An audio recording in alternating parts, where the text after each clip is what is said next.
السلام علیکم ورحمۃ اللہ وبرکاتہ۔ اللہ پاک ہر سال اپنے پیارے محبوب کے روضہ انور کے سامنے ایسے ہی کمرہ عطا فرمائے، ہم گنبد خضرا کو دیکھیں اور افطاری کا اہتمام ہو۔ نیچے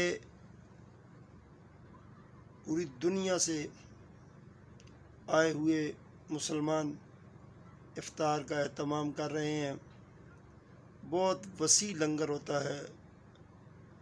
یہ نیچے مسجد غمامہ ہے اور صاحب یہ حضرت ابو بکر صدیق رضی اللہ تعالیٰ عنہ کی مسجد ہے۔ صاحبو،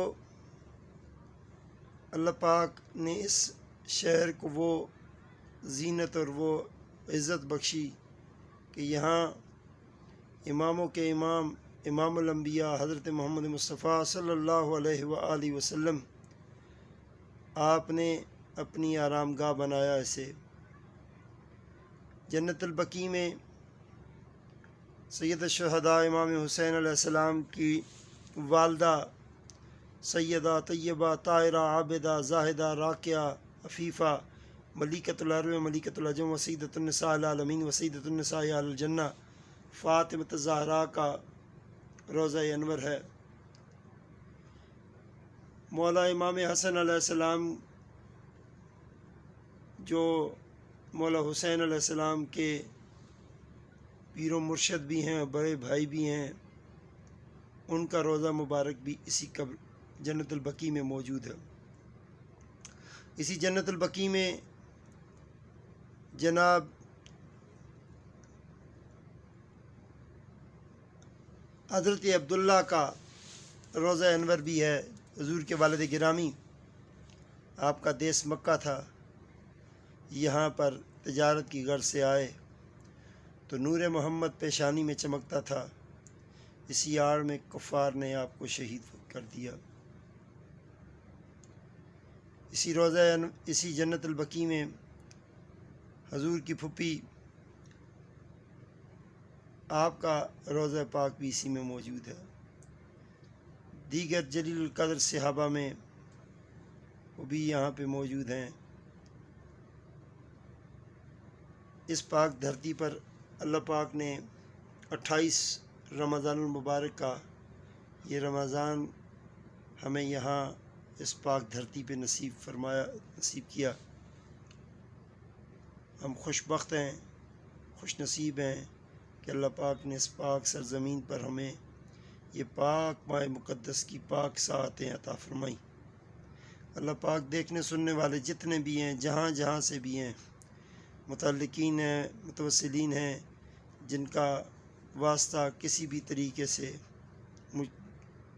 خطا کار سیاہ کار کے ساتھ ہے، اس پیارے ماہ مقدس میں، پیارے دیس مدینے میں اللہ پاک ان کو اپنے اہل و عیال کے ساتھ، اپنے اعزاء اقربا کے ساتھ، اپنے والدین کے ساتھ یہاں آنا نصیب فرمائے۔ رمضان پاک کی بہاروں میں نعمت کثیر اللہ پاک نے لنگر کا اہتمام یہاں پہ ہو جاتا ہے، پانی، دودھ، لسی، دہی، جوس، کھجور، اور یہاں پہ مخصوص خوراک ہے بند نما۔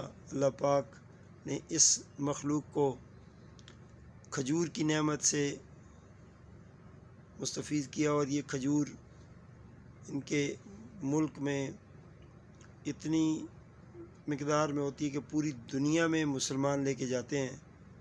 اللہ پاک ان کی اس فصل کو مزید ترقی اور بلندی عطا فرماتا ہے۔ اللہ پاک اس پاک ماہ مقدس کا صدقہ بے اولادوں کو نرینہ اولاد دے، اولاد والوں کی اولادوں کو نیک و صالح فرمائے، بخل سے، عداوت سے، کینہ سے، گالی گلوچ سے، بے حیائی سے، عریانی سے، فحشی سے، بے نمازگی سے، ماں باپ کی نافرمانی سے، اولاد کے ساتھ اولاد کے اوپر ظلم کرنے سے، اولاد کو جو ہے وہ شیطانی راہ پہ لگانے سے، الہ العالمین صدق کے دل سے تیرے پاک گھر میں توبہ کرتے ہیں، مولا توبہ قبول فرما، اور اسلامی نظام کے لیے مرکزی جامع مسجد کا جو ارادہ کر کے یہاں پہ آئے ہیں، مولا کریم امن کا پیغام مرکز اسلام پاکستان کے لیے غیب سے ہماری مدد فرما، اور اپنی مدد کے تحت پروردگار ہمیں کسی کا محتاج نہ کر، اپنے گھر کی تعمیر کے لیے ہمیں کثیر امداد عطا فرما، تاکہ ہم بڑھ چڑھ کر تیرے گھر کی تعمیر کا کام کر سکیں۔ یا اللہ اپنی جناب سے عطا فرما، کسی کا محتاج نہ بنا۔ اللہم نور قلوبنا بالقرآن وزین اخلاقنا بالقرآن ونجینا من النار بالقرآن وادخلنا الجنة بالقرآن لحمزة یطفی بها حر الوباء الحاتمہ المصطفى والمرتضى وابنهما والفاطمہ من بعدی من نسلی قد جانی من فضلہ العابد والباکر والجافر والقاظمہ ثم الرضا ثم التقی ثم النقی والعسکری ثم امام المہدی یعنی امام الخاتمہ صلی اللہ تعالی علی خیر خلق نور عرش محمد وعلی آلہ وأولادہ اجمعین برحمتک یا ارحم الراحمین۔